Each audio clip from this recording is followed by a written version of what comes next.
All right. Whew. Welcome, everybody. It's been a while. Thursday Warriors. I know. I'm trying to get back into the swing of things. Last week was a little crazy. We had a little bit of a miscommunication and we forgot. And Tim ended up with tickets to the Pens game, so I can't really, be mad about it. It was so it was not the greatest game to go to, if I remember correctly. No, it was not. Well, anyway, hi Thursday Warriors. Welcome back to the NDC Presents the Toddcast. I am your host, John Engel, regional manager. With me always is Tim Cope, the handsomest Tim. And I can do this. Handsome Tim and his eyebrows. How's it going? Yeah, good, man, good.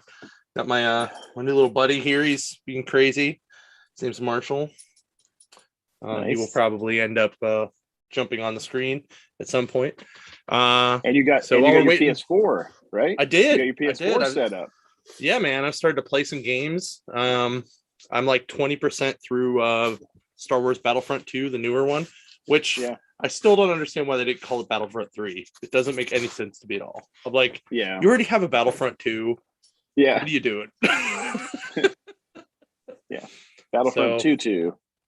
Right. 2.2, 2.5.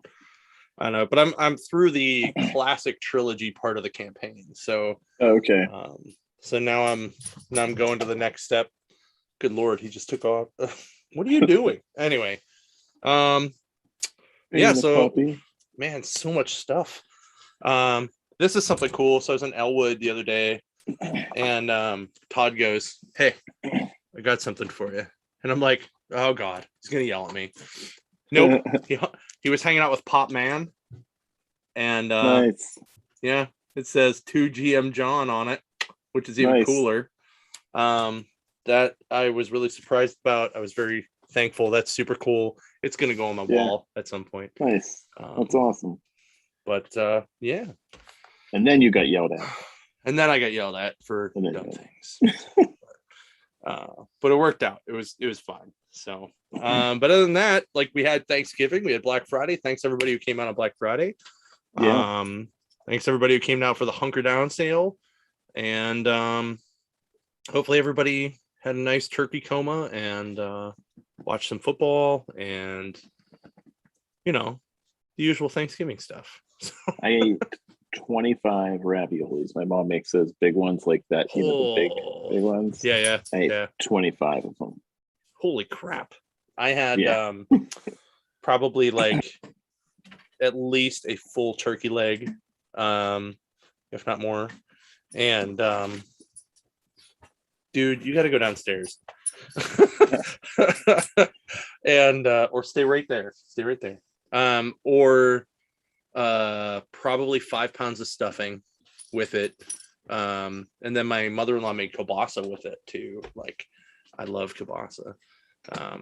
So we had that, and then my brother-in-law had never seen Black Widow or Shang-Chi, so we watched both of those, and then we watched Home Sweet Home Alone, which is the new Home Alone movie. It was pretty good. Yeah, I like it. I won't do it. It was pretty good, man. Like it had the girl from she from The Office, and she was like the Kimmy Schmidt. Kimmy Schmidt. Yeah. That's where I knew her from because I was like, she's Joe Pesci.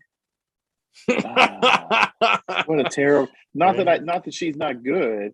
It's just like that's not an equal swap. I thought she did good though. I thought it was the end was a good twist.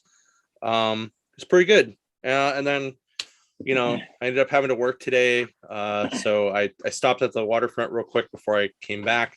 Saw our boy Ron Gamis, getting chatted up by George Schuma. So I was like, yep, gonna steer clear. They're talking. I don't want to get stuck in that because I will never make it back in time to start the show. So all right. So we're going to talk some comics, and then we're going to definitely talk about Hawkeye. So if you guys are interested in that, make sure you stick around. If you are not interested in that, make sure you stop when we tell you. If you're not interested in it, make sure you don't watch our show anymore, because that too, you should totally, yeah, you should be watching that show because it's awesome. Yeah. And we will talk about how awesome it is in a little bit. So we're gonna try some new stuff here, where Tim's gonna try to do some screen share too when he does his books. So I'm gonna go first because I know how to do that for mine for sure. Yes. And then we're gonna go and try yours. Okay. All right.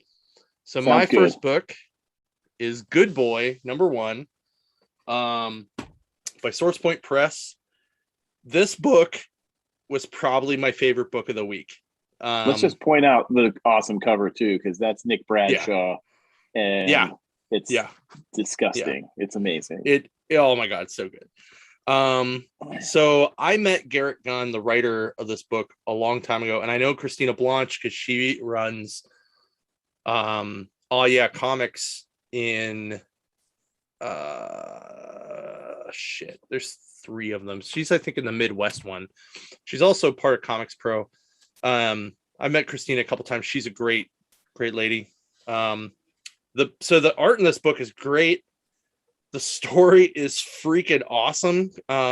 It's basically like some people kill this dog's master. This dog swears on the literal grave of his master that he's going to go and kill the people that killed his master. They actually have a line in here. I'm going to read it, where he kind of goes into this.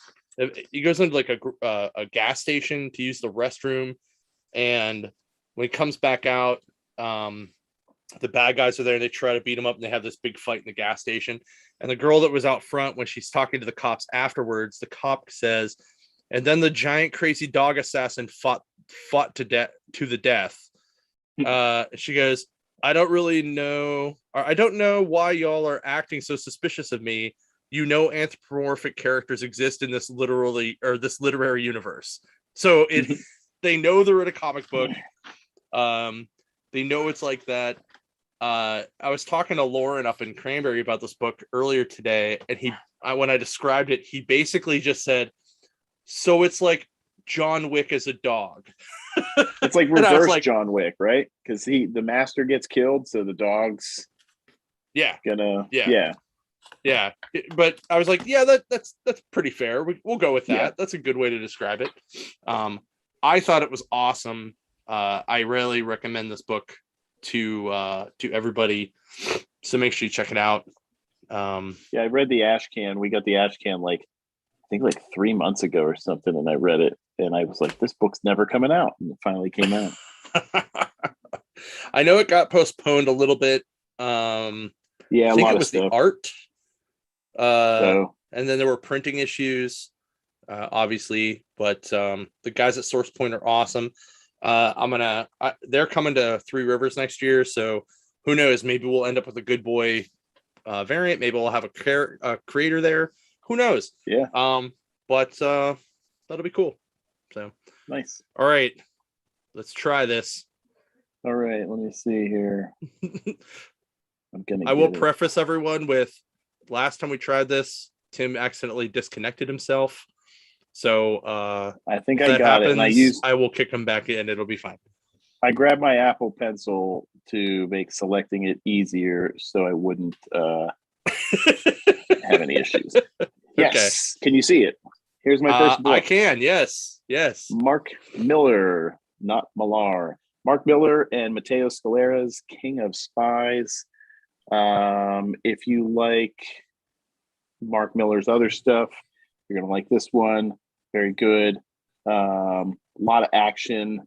So the setup for this is we have the main character in 1990 in the prime of his kind of James Bondish action hero days, running through Panama City, just shooting the shit out of bad guys, jumping off of a building, just to get a sense of how active he was, falling off a building. This lady's trying to give birth, lands right on it. Boom. Baby pops right out. Hilarious. Mark Miller's really good with some of the dark, twisted humor like that. So that was a pretty funny scene. And then this is the intro. Roland is his name. This is our hero. But that's just the intro, so you get the sense of what he was. This is him now, and this is where the story is taking place. He is older. It is today. It's 2021, 22, and he's old. And he's so wait, hold on. So the baby being like hiked out of that uterus is the same dude? No, it's just he fell down on the ambulance, and this lady was okay. Yeah, I was just pointing it out because I thought it was a funny scene. Like, she's trying hilarious. to give birth. Yeah, and then like bam, it just shoots right out. Like the cord still, everything. Yep. But no, that was like, and then he jumps out and he's like, "Hey, I'm fine. I guess I fell off a giant building and landed on this ambulance, and I'm all good." Right. But this is him today. He's kind of like washed up, and he is coughing up blood, and we're not sure why. He's talking a little bit about the world that he's created and how he's a little sour about all the work that he's done in his time as like a spy. And he doesn't think that the world has come out for the better. This is when he's at the club that they hang out at. They're called the Knights, I believe. And he's just talking about, this is the world that we forge. We knew we were crooks, but I'm not really happy because we did this and we turned a blind eye to all these other people in power, for money and prizes and awards from the Queen. And I feel disgusted by it. He confronts a man in the club who is very powerful and is bad mouthing one of the waitresses, and he doesn't like it. And he goes to confront him, and right when he's yelling at him, he passes out. And then it cuts to this panel where he's in the hospital. And you find out that he has a tumor and he has 6 months to live. And this is where the story is going to change for him. He decides that he's not happy with the world he created, and he has 6 months to set as much right as he can. He goes back to the club after he gets out of the hospital and goes in the bathroom, and the gentleman from before is in there with his, bouncers, and he just F's them all up. And I mean, like brutal. Like this guy is, he's got to be like 60 years old, and he still just decimates him. And basically, at the end, he says, "You know what? This world is shit, and I'm gonna fix it, and I'm gonna take as much of you assholes with me as I can." And that's the setup for the book. Is this guy is just trying to set right the things that he's done. So it looks like it's going to be a fun book with a lot of dark humor, like Mark Miller does. So I would check that out if you get a chance, because the first issue was amazing. So now my question is, do we feel like he did this to go, let somebody really old be James Bond? Yeah, probably. And also it kind of had like a Kingsman feel, but even like a little darker, which didn't he do Kingsman? Yeah. So, it was kind of like, why not just do like this as another agent from the Kingsman, Right. Well, did you see they're doing another movie, The King's Man? It's like it's original like the Kingsman. It looks fantastic. It does. So. I haven't seen the second one yet, though. Were there 3 already, or is this the third one? No, this will be the third one. Okay. I haven't seen the second one yet, but I heard it was not as good as the first one. It's not as good, but it's still good. Okay. It's still good. There's some great scenes. Elton John drop kicks somebody, if that helps. So I may have to watch it just for that scene. Yeah, that scene alone, it makes it worth it. So awesome. Yeah, well, I'm glad the share screen worked. Jesus. All right, here we go. my second book, Black Panther #1. This is the John Ridley stuff with Juan Cabal as the artist. Who and is on fire, by the way. Dude, that guy is. Oh my God. The art on this book is so good. Yeah. The writing is just not as good. Yeah. So it picks up where T'Challa's back from space from ruling his new crazy, like, I don't know, like galactic empire that he has created.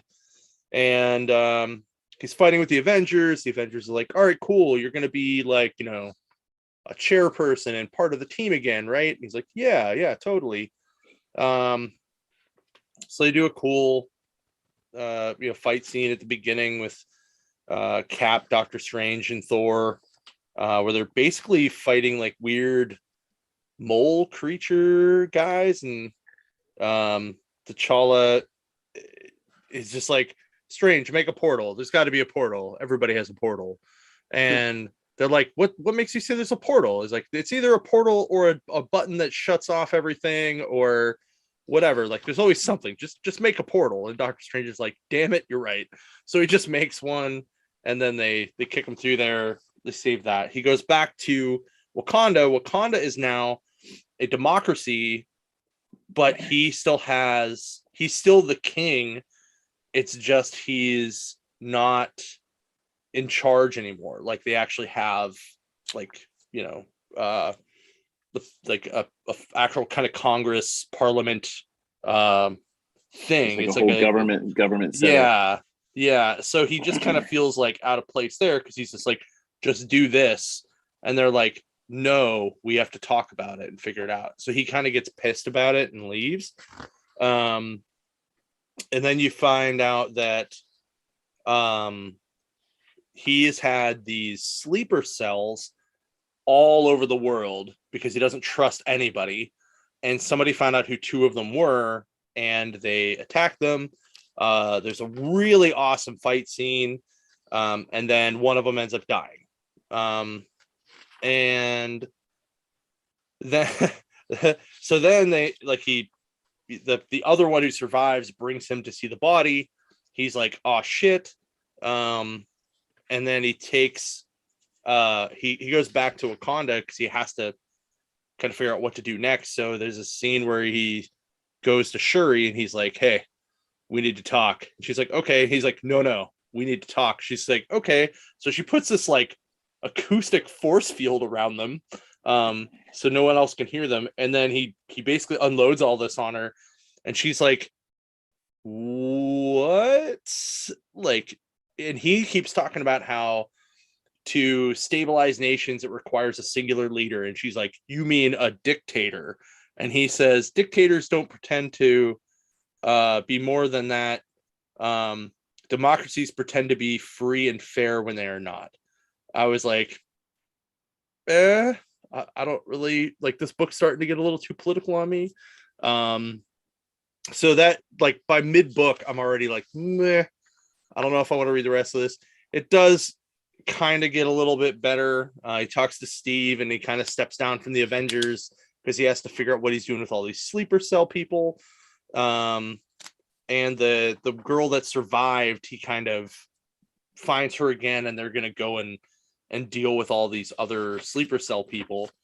While I really like the art, the story was not something that grabbed me at all. So yeah, they kind of made him into like the Queen of England. It's like, you're just this person that doesn't really matter, that people, you're this symbol that people look at, but we have actual government now and you don't matter. Yeah. It was very interesting to kind of see like the figurehead that steps down idea, because that did happen in England, and you're right, and that's pretty much how that happened. But I think he feels a little more like, hey, you guys should listen to me a lot more than you are, even though he's the one who stepped down. And that's kind of the problem with it. Like almost like he's regretting it a little bit. Yeah. So that's my only problem with this book. It got a little preachy on the political end, I guess. Yeah. And I was like, really? I don't really need this Hopefully right that's now. just But like to set up the, like the Yeah, picture, and then they do, and then maybe they won't get into it as much. Hopefully, well, considering this is coming from a Marvel book, I would expect by the end of the series for him to completely flip his tune. So that's kind of how I'm approaching that idea. But like it was worth it for the art. I dug it for the art. The covers are gorgeous too. Oh yeah, Alex Ross. So yeah, I know, man. You can't go wrong with Ross. No. So, but that was pretty much it. So it was good. So, it wasn't great, but it was good. I'll check it out. I was interested in it because I didn't like the previous volume, like the intergalactic Black Panther stuff. Yeah. So hopefully they can. It's really be a shame if they go 2 volumes of Black Panther in a row that aren't good. Yeah, I didn't like it. The last one I liked was the first Coates run. Yeah, that was the last one I liked. I really liked Lashuri run, the Priest run. That stuff, like the older stuff. I really love that stuff. But the one with stuff, what was it with John Romita back in like the late, or I guess the early 2000s. Yeah, the Marvel Knights stuff with Priest and Romita. Yeah, so that stuff good. was awesome. Somewhere I have a DVD of like where they made that into like an animated pseudo animated. Oh thing. Yeah, they did that with what else they do that with? They did it with Astonishing X-Men. Yeah, that's right. I forgot about that. Those are awesome. And that was like before they had like their website for comics and stuff. So it's like, how can we get people to like get interested in them? I think they did that for most of the Marvel Knights era, like number ones or first arcs at least. Yeah. So it was that was kind of cool to see that stuff kind of be lifelike. It's similar vibe to like if you've watched like Chilling Adventures of Sabrina, like the intro to that, like how it sort of moves but it doesn't. Like that's kind of the art style of the animation style. I really dig it. So nice. All right. So what should we do? I got Avengers or I have Hulk, and there's so much to unpack in both of those. Well, I have a short one. So let me do my short one. Okay, let's do that. And then I'll do Hulk. You can do a long one, and then I'll do a long one, and then you can do a long one. Okay, sounds good. Okay. Yeah, let's do that. My third book, Justice League Incarnate, #1. So this came out of Multiversity, which then led into Infinite Frontiers, and it's kind of funny because like it starts out on Earth 8, and it's kind of like the DC Avengers. Like there's like a knight that's kind of Captain America. There's Big Baby, who's the Hulk, and he's just a giant blue baby. And they get attacked by Tartarus, who is a version of Darkseid, right? And if you know like what Tartarus is in Greek, he's like it's like the prison that the Titans were kept in, and it's also like the primordial death and life type thing. So it kind of makes sense for him to be called that. So anyway, the Flash from Earth 0 ends up being pulled into this into this crazy the multiverse thing, like the Infinite Justice League stuff, like their watchtower that sits in the multiverse. So you have Superman Earth 23 Superman, which is the Obama one, and then you have the Batman from Earth Unknown, which is the Thomas Wayne Batman, because that whole Flashpoint thing got erased during Doomsday Clock. So this Flash, they take her to help them find Barry Allen, because Barry Allen was trying to fight off Doomsday in Infinite Frontier, and he got stuck in another world. So they're trying to get him back so that they can fix things. And she's like, I don't know if I can do it, blah, blah, blah. They bring her to what the hell, the quantum treadmill. Nice. Which is awesome. So she kind of does that. And the they show like this Justice League is like Captain Carrot, the Superman, the Batman, Yes. the Flash, Aquawoman, and Dino Cop, which is basically Savage Dragon, but he's brown. Is that who the dude with the like feather sword is in the back left? Who is that? No. Behind Aquawoman. I don't know if they got to that character in here yet. Okay. Mary Marvel's in there, obviously. That's definitely not a Trident. Right. That's a fork. I don't know who that is yet. Okay. Hold on. Let me see. There was that's Thunderer from Earth 7. I think he's like Thor. Okay. Yeah. Like a lightning lad kind of character, or maybe just like a straight... or maybe like a Static Shock or a Black Lightning, maybe. But yeah, so he's there. They actually don't show Dino Cop, but Dino Cop basically looks like Savage Dragon with a button-down shirt, but he's brown. So they go back to that Earth, the Earth, the beginning with like the Justice or the Avengers style team. They find the whole place has been destroyed. Tartarus shows up, and he literally is ripping Blue Baby in half in a scene. Oh, wow. Which is great. Someday I will get screenshot ability with stuff so I can actually show more of panels, but it was killer, literally. Darkseid shows up, but it's not the main Darkseid we know, because he has a grandfather box instead of a mother box, and it's like huge and red. So Tartarus and Darkseid have a throwdown.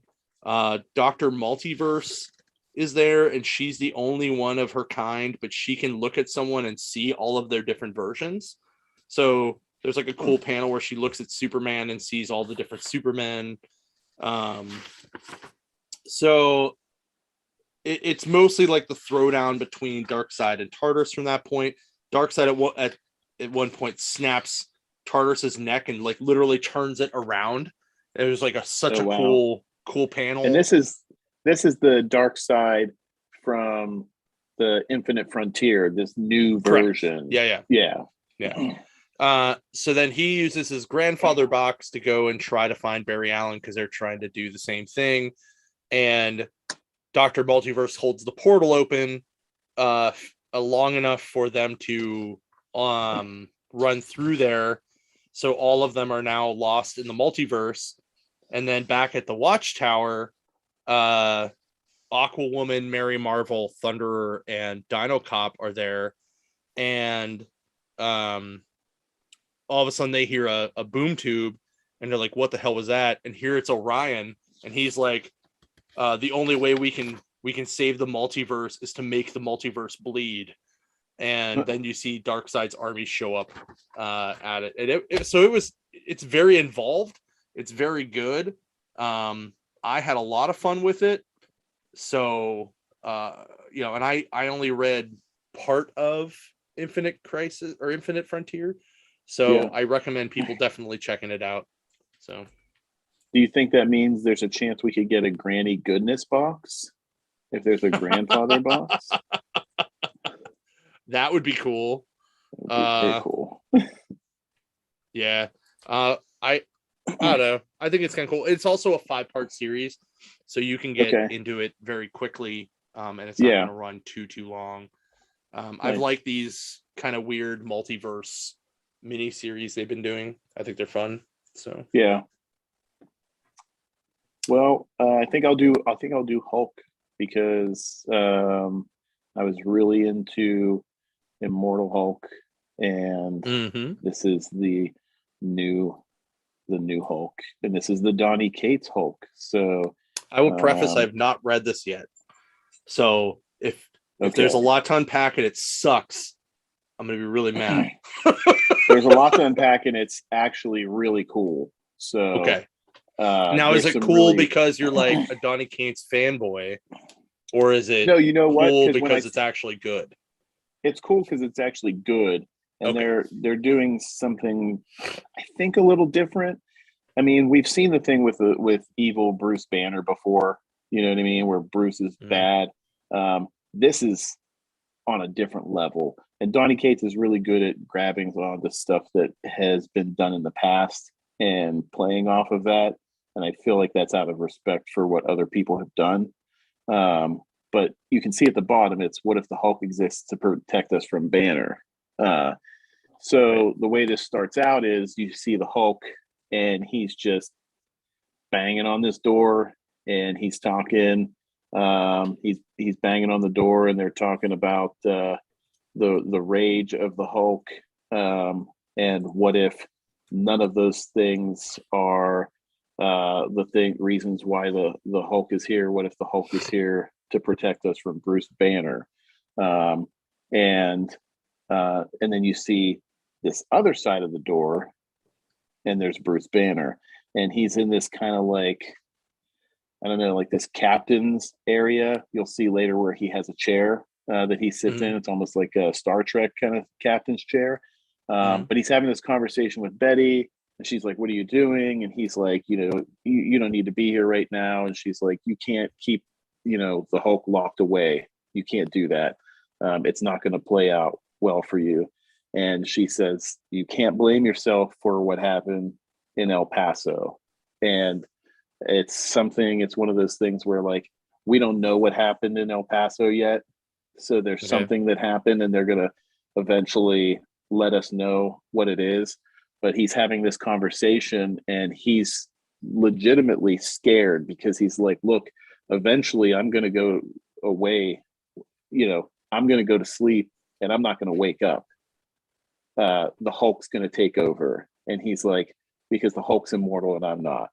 So that was part of I think the thing here with Bruce Banner, what he's exploring.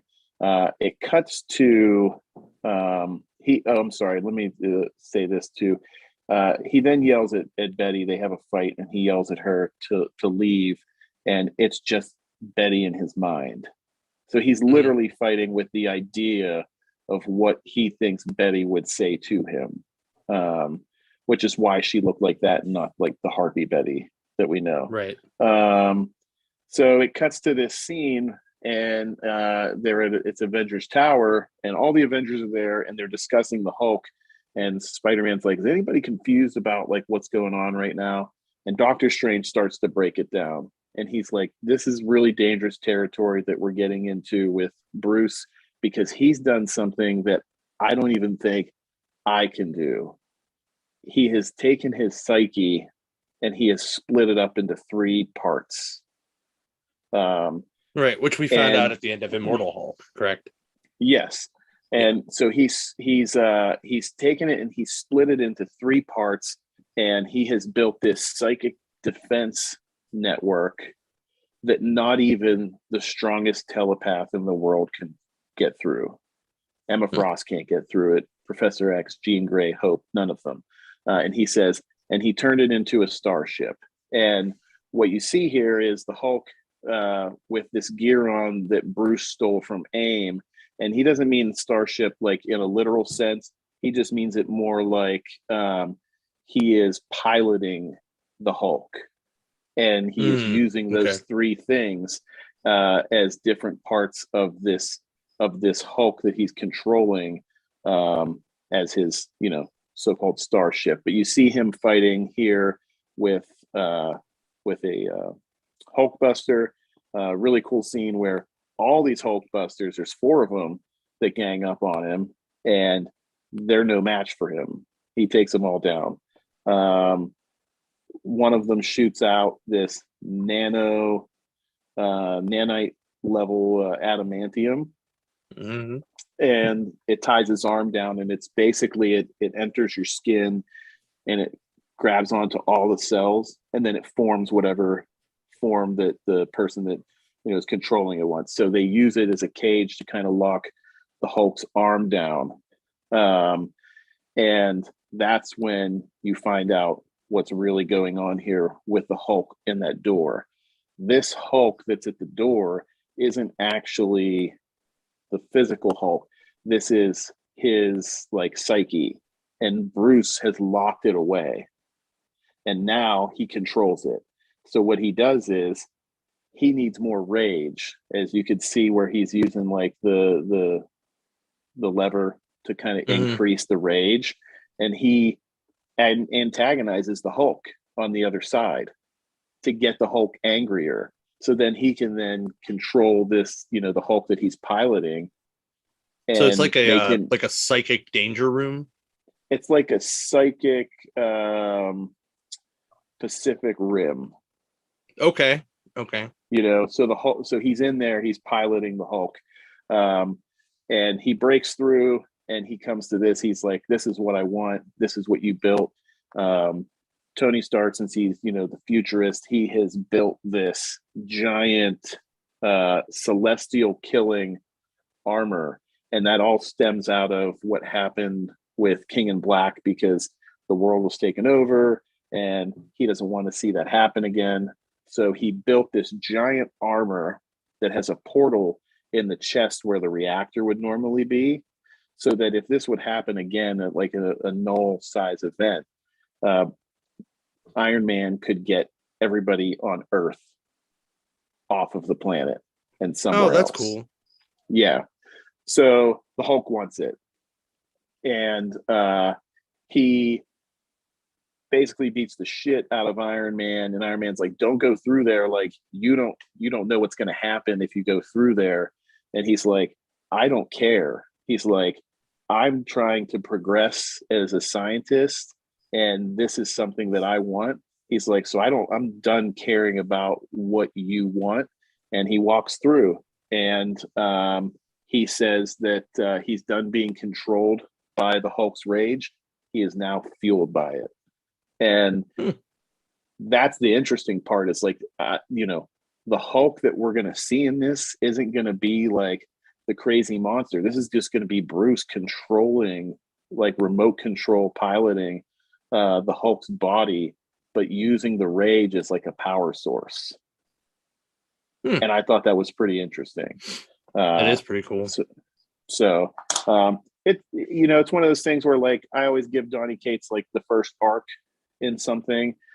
His Guardians run that he did with 12 issues wasn't like super great, but it was a short run. So we'll see after the first arc if this is going to have the longevity to go like his Venom run or like the Immortal Hulk run. But the first issue was really good, and Ryan Ottley's artwork looked better in that than it ever did while he was doing Spider-Man. Do you think it's the colorist? I think it might be the colorist, but I feel like also, this is a monthly book, and they were trying to put out Spider-Man 2 times a month.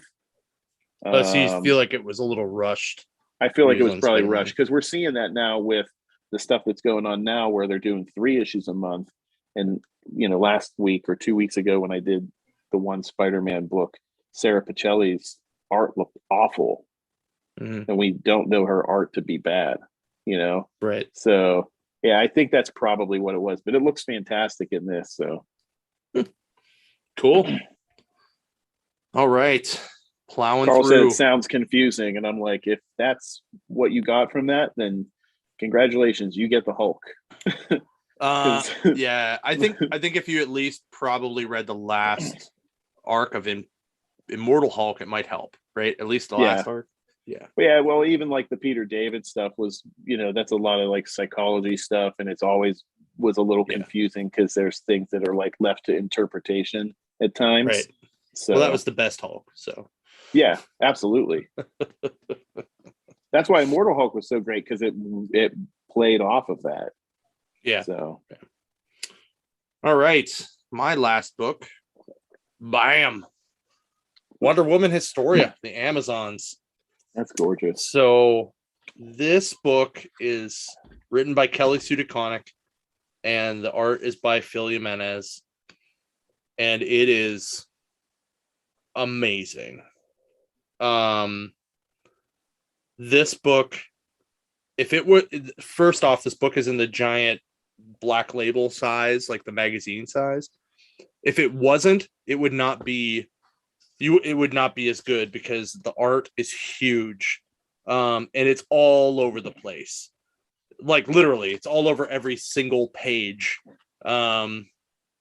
This book, this is volume 1, so it focuses on the actual Amazons themselves, but it also focuses on the goddesses and how they went to Zeus after they realized that mankind treated women like shit forever. And they show like actual vases from ancient Greece, and they point out where like women were degraded and excluded, and men were entitled, and women were murdered and assaulted and subjugated. So you like it's partially based on real Greek mythology and history. So it kind of talks about how Hera went to Zeus with all the women, and Zeus kind of blew them all off. And so all the women but Hera left. And they went all the way down into Tartarus, and they each gave something of their like of themselves. So for instance, let me find one of them here. Artemis offered a bone torn from her own flesh that once caged her heart. It set it free. And that so each one of them did that, and each one bore the first of their clans or their tribes. And then you see like that's how the 31st or the 30 original Amazon started. So there's a lot of like each one is very specific to their person, like their god, which Antiope is from Artemis, and that's why she's like such the huntress that she is. Oh my god, the art in this is so good. It was actually a little hard to read sometimes because of how good the art is and how much it's like all over the pages. Like here, hold on, I'm gonna right. That's a lot everywhere. That's Phil Jimenez. Like he's so good at doing those big spreads like that. Yeah. So this was like I said, a bit history, a bit Greek mythology. And then it talked about Hippolyta and how she was given a baby from a mother who had, this was her third daughter, and back in the day they would just put them out in the wilderness, and if the baby survived, then it was meant to be, and if it didn't, then it was also meant to be. So she puts this baby in a basket in the river and sends it down the river, and then halfway back she's like, no, I gotta find this kid, I can't do this to this kid. And she runs for pretty much years looking for this kid until she can't anymore. And then some men find her, and they think she's a slave, so they try to enslave her again, and Antiope comes and saves her from these people, and they make her their queen. And you see that the baby survives, and that Hera gave her one of her thousands of thousand eyes, and that is actually Wonder Woman. And that's the last page, as you see her on this giant death looking horse, because she is the will be the greatest, because she survived through that, and she is now blessed by Hera. So it's actually kind of more of a different backstory about it, but it's very feminist. Yeah. Which is should be. It's a Wonder Woman book. It's Wonder Woman, yeah. But it is super, super good. I really think a lot of people should read it, just because it's so good and the art is fan-fucking-tastic. Jimenez did Wonder Woman back in the 90s, if people didn't know that. He had the legendary run. Yeah. He drew the issue with Todd in it. So. Oh, did he? Yeah. Nice. Yep. So that's the one where he proposed to his first wife, or his ex-wife, I guess, because Amanda's not his wife. So yeah, it was very and that's really funny because I every time I find one, I'm like, hey man, will you sign this? It's the first appearance of you in this book. Yeah. So sometimes he gets mad, sometimes he doesn't. So, but all right, it's very good. I'm going to try and get through it quick so we can do, but it's a big one. This is a giant anniversary issue because this is issue 50 and also 750 Spider-Man, if you're paying attention with your weird numbers not lining up. So let me kind of give everybody a heads up on a few things here. This is Jason Aaron. He did the story Original Sin with the Watcher. Okay, so let's I'm going to read you the intro here just to get everybody up to speed of where this is at. The demon Mephisto has long been bedeviling the Avengers, and his machinations reach back far into the past, beginning with Earth's prehistoric champions, which we know from Marvel Legacy, which is like the BC Avengers. In the present, Gorilla Man struck a deal with the Red Widow and the Winter Guard, allowing them to kidnap Hulk and bring her to Russia. Hulk was imprisoned in the Red Room, where she was transformed into Winter Hulk. She then set out for Atlantis to fulfill her new programming. Yeah. And her programming was to assassinate Namor. However, Hulk had secretly allowed herself to get captured and withstood the brainwashing, playing along in order to stop the Winter Guard's plan.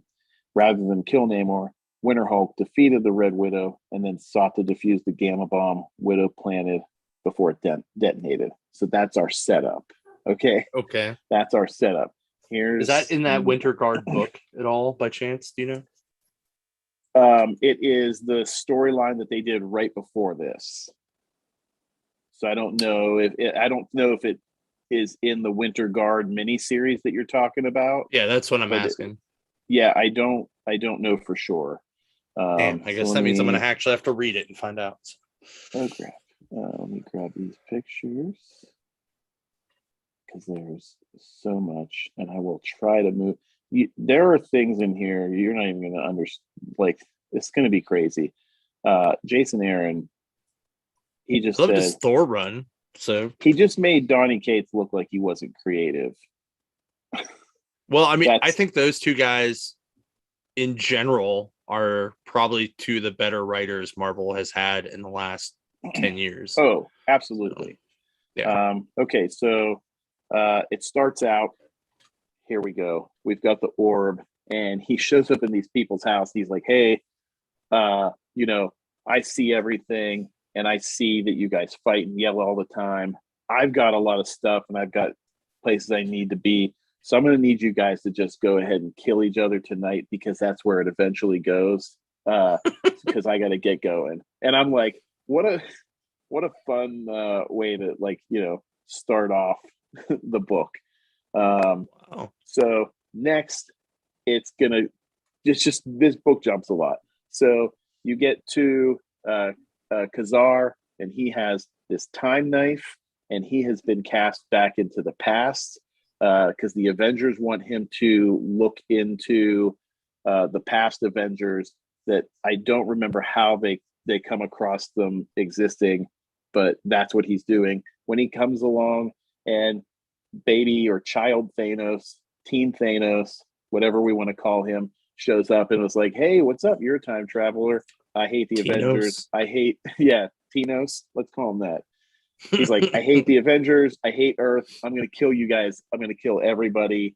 And then it jumps again. This is where the gamma bomb goes off that Jen Walters, She-Hulk absorbs, and Robbie Reyes, Gorilla Man, are trying to escape Atlantis and the radius of that bomb. She-Hulk goes to the tower. They live inside that giant celestial that's dead. Mhm. And she's just filled with all this gamma energy, and she just lets it explode, and it reveals Hold on a second. her original self. So that, like, I just want to, first off, Yeah. this is a very cool, like, John Byrne style panel. But Yes. so when you look down by her legs, is that supposed to be like smoke, like over top of her lifted up Yes. thigh? Yeah, Okay, like because that's it her just looks knee. very awkward. Yeah, it looks like yes. Okay, But so this she's is- kind of doing yes. like the captain pose. Yes, like the Like- Captain Morgan pose with a Yeah. little bit of Okay. smoke Okay. over top Okay. of it. Okay. I just, because I was like, what the fuck is that? Is that her knee? Like, But you're right with as far as like the look of this. This is Jason Aaron getting her back to who she used to be. She had that stint as the Gray Hulk, and it's just been tough for her for this entire run that Jason Aaron did. Now she's back to the normal version of herself. Cuts back to 1 million BC, and we've got Tinos, and he's fighting Odin and Agamotto, and they're like, hey, let's get you the F out of here. They throw him back through a portal in time. And then it cuts to also at 1 million BC, Doctor Doom, and he's having a conversation with a snake. And I think we can tell by the red lettering and the words, the way they did them, that this is Mephisto that he's talking to. And Mephisto's like, hey, man, you know what? You should make your own team. And I'm like, uh-oh, here we go. So he says, okay, yeah, I'm going to do that. I'm going to make my own team. Then jumps again back to Khazar, where he's at. And you see this thing show up, and it's like, hey, you've been kind of going through history. And now history is noticing that you've been there and you don't belong here. And I'm here to purge you from history and get you out of here. And we're going to find out about this guy in a minute. So if I move too fast, let me know. I'm just trying to cover the whole book because it's so big. Nope, you're good so far. I mean, it's definitely like, what the fuck, but there's so many huge moments, and I didn't want to show all of them. So I'm just, because there's like really big moments in this, and it's kind of setting up the entire, I guess, next year's worth of stories for what's going to happen with the Avengers. Okay. It goes back to Avengers Tower. Robbie's talking to them, and he's like, hey, I got something I'd like to just unpack and talk about. Can we talk about what's going to happen when I die? And they're like, what do you mean? And he goes, something's going to happen to me. I can feel it. There's this sense that I have, and my brother is everything to me, and I'm everything to him. And he's like, I need to know he's going to be taken care of. And the Avengers obviously are like, dude, like, yes, we'll obviously make sure your brother's taken care of. Cuts to She-Hulk. She goes down to Atlantis, and this is a very weird scene. She's kind of like, hey, Namor, like, you had this whole thing that happened, and your kingdom left you. Everybody left you. You're alone. And he apologizes to her and thanks her for not killing Atlantis, for fighting back against the Black or Red Widow's programming and the Winter Guard's programming, and says, I owe you a life debt, which is very strange because that's not something you usually see from Namor. He's very arrogant, He's like fucking Chewbacca here. Jesus. Yes. Cuts to the Red Widow now, and she is the Squadron Supreme is here to arrest her, except for Power Princess plows her arm through what's the Spectrum guy's name? Dr. Spectrum, can't remember his name. She plows in her hand, correct, like right through his chest, and she's like, "You don't speak for all of us," and he's dead. And I'm like, "What just happened?" Because he did this whole Heroes Reborn thing to set up all of them, and then it shows Hyperion like locked in a cage, so they're there to kind of free him. Then it cuts to Jane Foster. Deathlock? What the fuck? Yes, the saddest looking Deathlock. The saddest Deathlock ever. This is like, it's like Virgil Deathlock. Yeah. And Virgil he says that he's an intra-universal agent of Avenger Prime, and he's crossed 1 million firmaments to bring this Earth a warning. And he starts scanning for Avengers, and she's like, "I'm not an Avenger," and he's like, "Not yet." And I think what he starts to hone in on is Robbie Reyes. He's going to have something that happens with Robbie Reyes. Cuts to a different page, and we see Howard Stark from Earth 4111 making a deal with Mephisto, and this all stems from Howard Stark does not want to be, he's building a future, and he hates the idea that he's building a future that he's never going to live to see. So he wants to be immortal. And Mephisto's like, "Hey, like, this is what we'll do. We'll make a deal." And you see this really sick scene here where Iron Man's like, "Look, Dad, I made jet boots." And he's like, "Yeah, I see you did, but I'm about to kill you." And that's what he does. And he goes to hell, and he forges this armor. And he says, No, Tony's dead. He gets killed. Yeah. Well, that's what I thought you meant. Howard. I thought you meant. This is Howard. Oh, okay. Sorry. So Howard goes to hell as part of his deal with Mephisto. And he becomes the Iron Inquisitor, which is the chief security officer for the Council of Red, which we saw at the end of Heroes Reborn, which was all of those Mephistos. They want to rewrite the history of all of the universe and just destroy reality itself. And when he says the walls of reality, it kind of made me think of Snyder's run on like Justice League with Death Metal when they broke through that wall, and it caused a lot of issues. Yeah, I mean, Jeff Johns used the multiverse wall a couple times too. So yeah.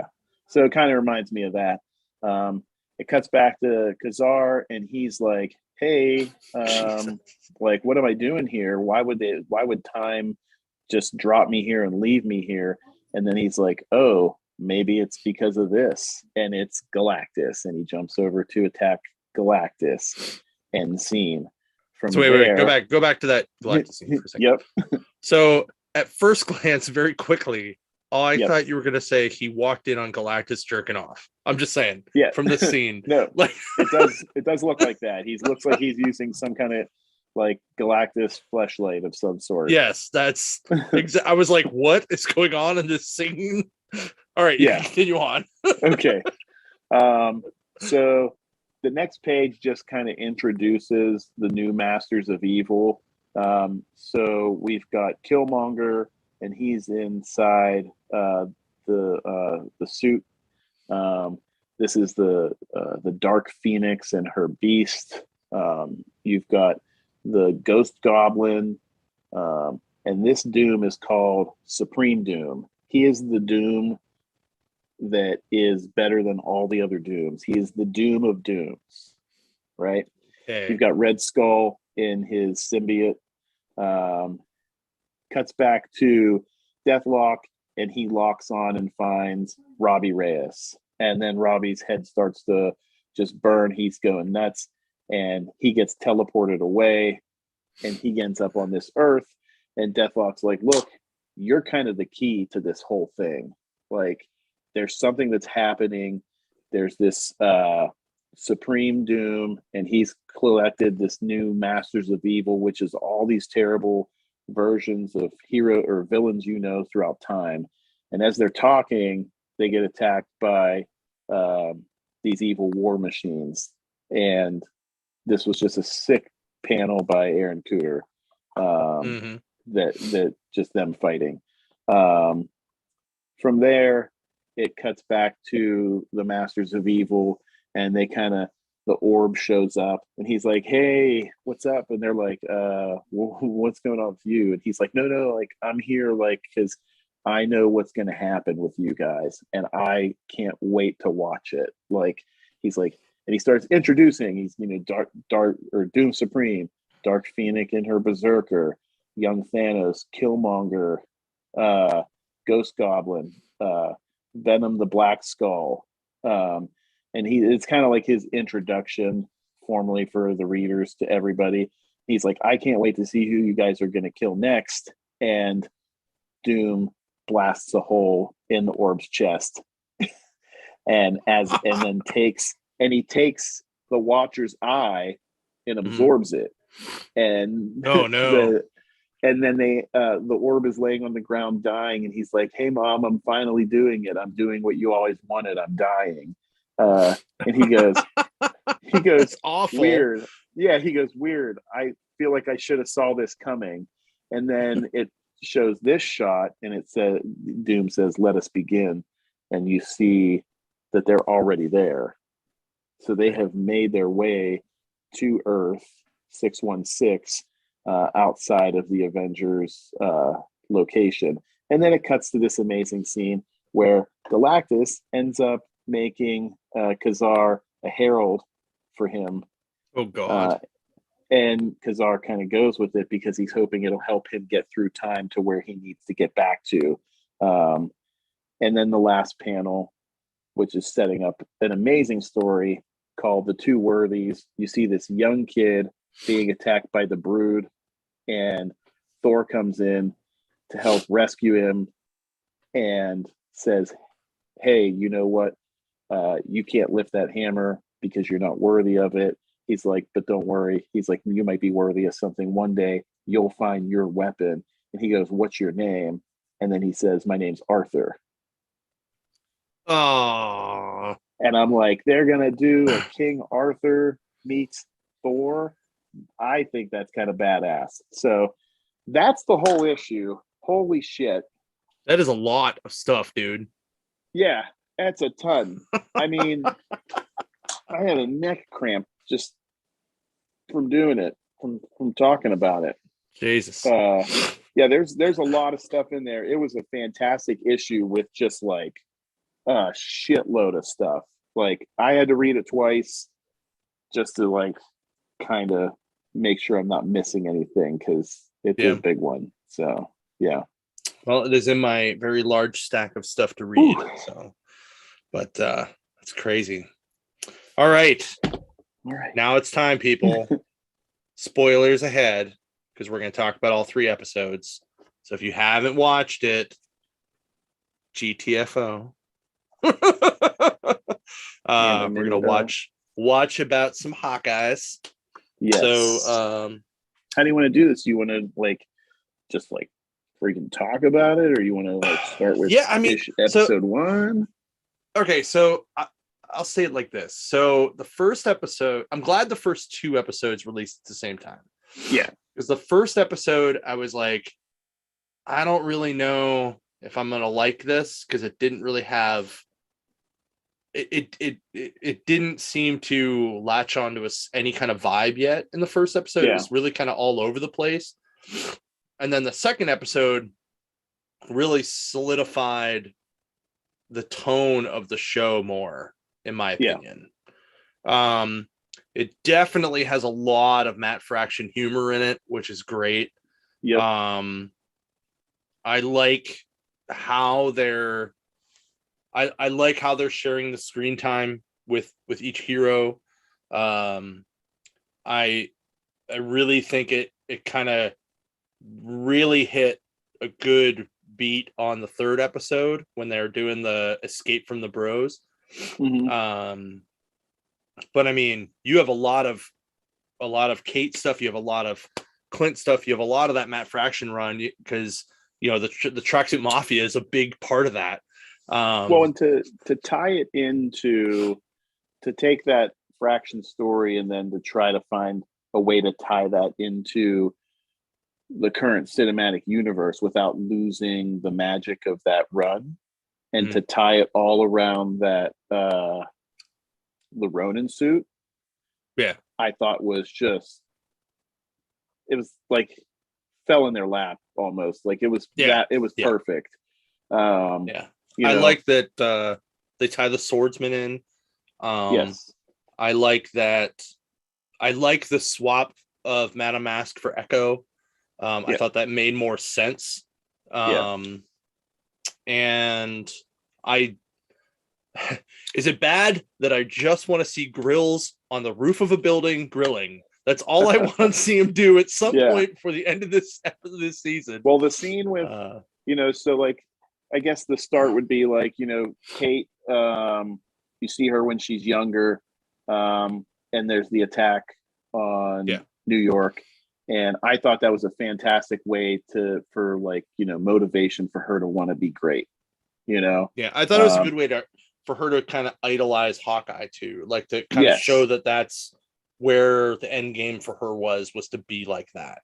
Yes. And somebody actually did a clip that shows, ties it in and shows the original shot in Avengers and that shot from the first episode.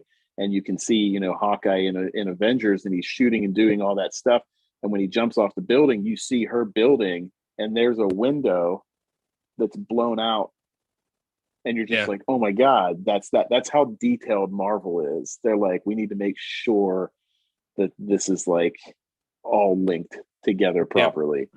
So I thought that was great. I think something is off with the mother, though. I wouldn't be surprised if, based off of the fight that they had, if he wasn't dead right away and she let him die. I wouldn't be surprised. So I'm going to come back to that after we get to another part, but keep going. Okay. Just keep that in your mind. So, and then you get to the stuff with Kate, with the bell tower, the introduction with her, Hawkeye, wanting to have a nice Christmas with his kids for the first time. And then the auction that she's at that party, and she senses that there's something off after she sees her mother fighting with Armand III. And she kind of infiltrates that auction where the suit gets, she steals the suit. So, and then I love though that Swordmaster is going to be her stepdad. Yeah. And that they did the whole fencing scene and he stole the sword, and how he's just like, she's just awesome. Trying to cope and blah, blah, blah, blah, blah. But every time he gets into I read a book on this, I'm just that is so perfect. He's like, it's natural for her to test our new dynamic. He's like, I read a book on it. She's like, money well spent, Jack. Money well spent. But that was awesome. I love the scene with Hawkeye having to go get the armor back, the Ronin suit back at the LARPing. That was great. It was fantastic. Watching him just kind of nonchalantly, he's irritated, and then smacking someone. And then he did the spin move, and you kind of see him is he getting into it a little bit, even the swords when he's doing the block when they had the trial by combat, and the guy that's cling. That guy in the background. Cling, cling, cling, cling, cling, cling. Yeah, that was awesome. So all I thought was, that's Chip. If that were to happen in the store randomly, that would be what Chip does, is cling, cling, cling, cling, cling. I can just see him doing it. And then Hawkeye does the catch and release, which was Black Widow's move to get captured, but on purpose. And then she falls through, and then we have the start of the third episode, and that's where it really picks up. Yeah. I also thought it was awesome that it was in an old KB Toys because I used to work at KB Toys. Oh, was it? I didn't even notice that it was. Yeah, KB like Toys. on the outside, it's like KB Toys clearance, blah blah blah. Yeah, it was awesome. It was pretty funny. Yeah, that's awesome. Yeah, the stuff with Echo I thought was cool, but I guess can we talk about the thing that happened at the beginning with her origin story? Yeah, so that's actually what I wanted to circle back on. Cool. Okay, so go for it. Okay, so if we're going by comic book story options, right? Mm-hmm. Echo in her comic is raised by the Kingpin. Yep. Possibly could be uncle, right? Yeah. In the Hawkeye comic, Kate's mom fakes her death. She's raised by her dad. Her mom ends up working for Madame Mask. Yeah. What if her dad isn't dead? He's uncle and isn't actually dead and runs the Tracksuit Mafia. I was thinking that somehow or her mom is the one actually running the Tracksuit Mafia, which would be even crazier. So I was thinking that maybe Jack was the uncle. I thought of that too, because he also wears a lot of purple. Yeah. I love that they worked in all of these characters that wear a lot of purple. Yes. And you see like the purple sleeve hand thing. Yeah. I totally think it could be him too, because he talks about how he has more power than what Armand thinks he does. Yeah. And he seemed to kind of know what was he like. If you go back to the auction scene, he kind of, I think, knew that was going to happen.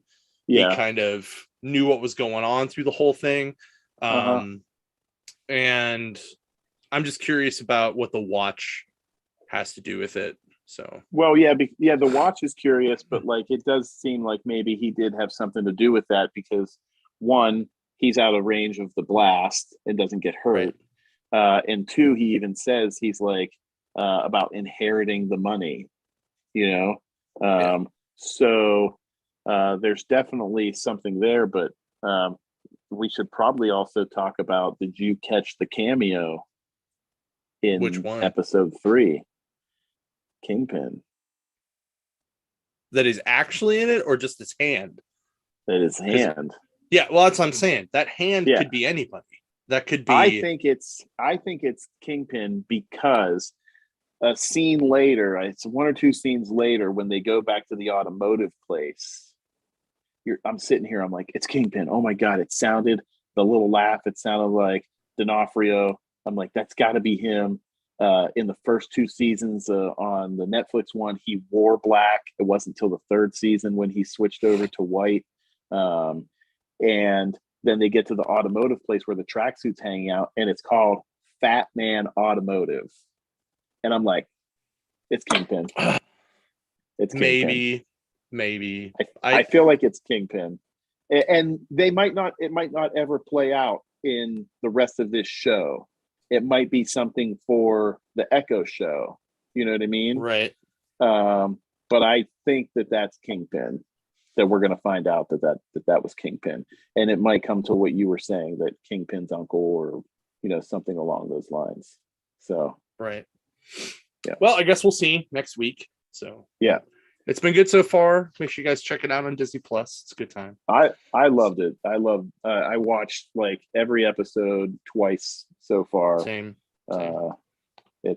She is a lot of fun as Kate Bishop, and I feel like she just captures that perfectly. And then, like, to see the lighter side of Hawkeye, when he's talking about, he's like, no, I don't want to be seen. I don't want to wear purple and be flashy. The reason I don't do that is because I spent my entire life trying not to be seen. And she just insists on branding. And then she's like, look, wait, hold on. And she draws this thing and she's like, see this? And he's like, what's that? She's like, those are wings because you're Hawkeye. Okay, what's that? That's an H on your forehead for Hawkeye. And I'm just like, that's so awesome that they worked in like that classic costume in there. Right. So. All right. Well, we've gone really long. So yeah, we did. whew, thanks for sticking with us, guys. Yes. And we will see you all next week. We will for sure.